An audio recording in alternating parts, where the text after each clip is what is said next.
تو اس کی وجہ سے جو ناردرن الائنس کے لوگ تھے وہ پاکستان سے بہت زیادہ غصے میں تھے اور اپنا بدلہ جو ہے وہ اتارنا چاہتے تھے. تو اس لیے انہوں نے انڈیا کو پوری طرح سے جو ہے وہ کھل کھیلنے کا موقع فراہم کیا.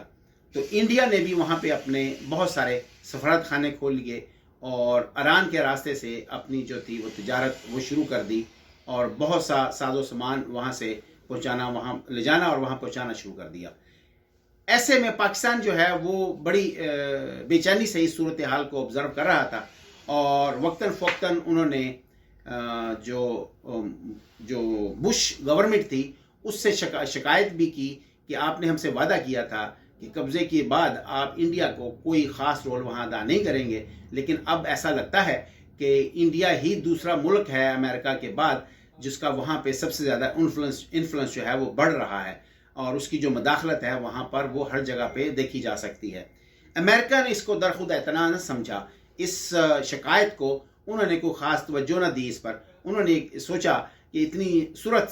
صورت سے اور جلدی سے انہوں نے افغانستان پر قابو پا لیا تھا اور پاکستان نے ان کی کوئی خاص مدد نہیں کی، اس لیے وہ یہی سمجھتے تھے کہ پاکستان کو جو مالی امداد دی جا رہی ہے اس کو اسی پر خوش رہنا چاہیے کیونکہ پاکستان سے ہم نے کوئی خاص مدد نہیں لی وہاں قبضہ کرنے میں، اور طالبان جو ہے وہ دنوں میں ڈھیر ہو گئے تھے. اس کے بعد پاکستان جو ہے اس نے خاموشی اختیار کی کچھ عرصے کے لیے، اور جو ہی 2003 میں عراق پر حملہ ہوا اور امریکن اور نیٹو جو فورسز تھیں وہ وہاں پہ مصروف ہو گئیں تو ان کی جو توجہ تھی وہ افغانستان سے ہٹ گئی اور انڈیا جو تھا اس کا جو عمل دخل تھا وہ دن بدن اور روز بروز وہاں بڑھتا چلا گیا. اس کے تدارک کے لیے اور اس کا جواب دینے کے لیے پاکستان نے اثر نو اپنی اسٹریٹجی تیار کی اور ISI نے دوبارہ اپنا جو ڈرائنگ جو بورڈ تھا وہ دوبارہ سجا لیا اور انہوں نے پھر سے جو طالبان موومنٹ تھی اس کو ری گروپنگ کے لیے اکٹھا کرنا شروع کر دیا اور آہستہ آہستہ وہ جو طالبان روپوش ہو گئے تھے ان کو نئے سرے سے اثر نو ایک زندگی ملی اور انہوں نے وہاں پہ حملے کرنے شروع کر دیے اور آہستہ آہستہ یہ تحریک جو تھی وہ منظم ہوتی چلی گئی. جتنی دیر میں جو برطانیہ کی انٹیلیجنس ایجنسی تھی یا CIA تھی، جتنی دیر میں ان کو یہ پتہ چلا اس وقت تک آلریڈی بہت دیر ہو چکی تھی. انہوں نے صدر بش سے واشگاف الفاظ میں جو تھی وہ کمپلین وہاں پہ ان کے نوٹس میں لائے اور شکایت ان تک پہنچائی کہ پاکستان جو ہے اس وقت جو وہاں پہ طالبان برسر پیکار ہیں، جو وہاں پہ حملے ہو رہے ہیں نیٹو فورسز پر، اس کے پیچھے پاکستان کا ہاتھ ہے. تو پاکستان نے اس سے انکار کیا اور دوسری طرف انہوں نے یہ کہا کہ وہ لوگ یہاں پہ افغانستان وار کے دور سے وہ لوگ جو ہیں طالبان یہاں ان کا آنا جانا تھا، ان کی ٹائز ہیں یہاں پہ، ان کی فیملیز ہیں یہاں پہ اور وہ یہاں سے آتے ہیں اور یہاں پہ ان کو ہم سب کو پکڑ نہیں سکتے کیونکہ ان کی فیملیز اور ان کے جو لوگ ہیں وہ یہاں ان کے ساتھ رابطے میں ہیں اور وہ انلیگلی بارڈر کراس کرتے ہیں. بہرحال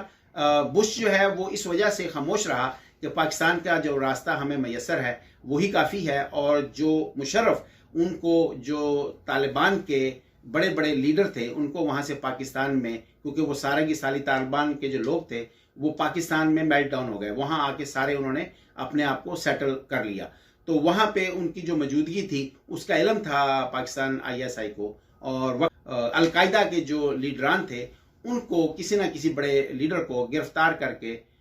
مشرف اور آرمی جو ہماری جو حکومت تھی وہ بش کے حوالے کرتی رہی، جس سے بش جو ہے اس کا قد جو ہے وہ بڑا ہوتا رہا اور وہ اس پہ بڑا مطمئن تھا کہ جو القاعدہ ہے وہی ہمارا اصل ٹارگٹ ہے، طالبان ہمارا یا افغانستان ہمارا اصل ٹارگٹ اتنا بڑا نہیں تھا. لیکن اگر اس کو یہ طالبان اپنا القاعدہ کو ڈسمینٹل کرنے میں مشرف جو ان کی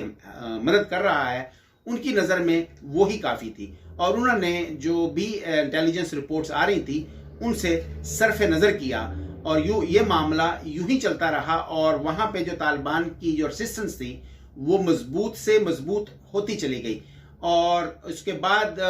جو نیٹو فورسز تھیں ان کی طرف سے ریٹیلیشن جو ہے وہ شدید ہوتا چلا گیا اور انہوں نے بیشتر اوقات سرحد پار کر کے پاکستان کی افواج پر حملے بھی کیے جس کا پاکستان کی طرف سے احتجاج بھی کیا جاتا رہا. اور اس کے بعد جو اسامہ بن لادن ہے اس کے کمپاؤنڈ پہ جو حملہ ہوا اس سے پاکستان کے اور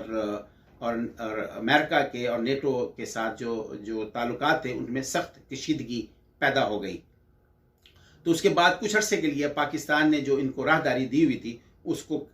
سہولت کو واپس لے لیا اور نیٹو فورسز کو بہت زیادہ پریشانی لاحق ہو گئی. یہ ساری تفصیل جو ہے میں آپ کو اس لیے بیان کر رہا ہوں کہ جو آگے چل کر میں باتیں کرنے والا ہوں اس کی آپ کو آسانی سے سمجھ آ سکے. السلام علیکم.